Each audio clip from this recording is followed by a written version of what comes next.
যে মোবাইলটি দেখতে পাচ্ছেন এটা হলো Huawei Nova 3i। দেখুন এলসিডিটির মধ্যে এই যে কোণারে কালো দাগ আছে এবং মাঝখানে র্যাক দেখতে পাচ্ছেন, তার মানে এই ডিসপ্লেটি চেঞ্জ করতে হবে। তো এই ডিসপ্লেটি এখন আমরা চেঞ্জ করব, অবশ্যই আপনারা আমাদের সাথে থাকবেন।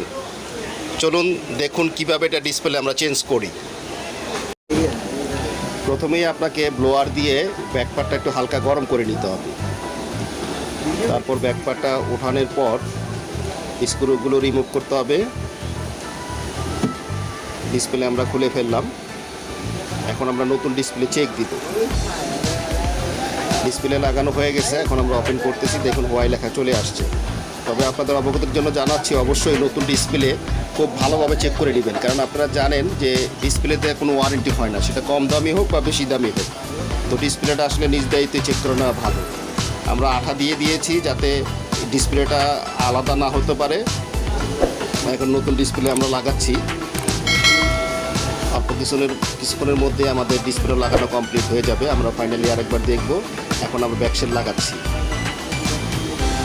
ব্যাকশেলটার মধ্যে ভালো করে আঠা দিতে হবে যাতে ধুলাবালি না ঢুকে। কষ্ট মেরে দিচ্ছি, অনেক সময় রাবারও দেওয়া যায়, তো কষ্ট মেরে দিচ্ছি, সেটা আপনার ভালোভাবে আটকায় যাবে। তো আপনাদের স্মার্টফোনের যে কোনো সমস্যার জন্য আমাদের মোবাইল হসপিটালে আসতে পারেন।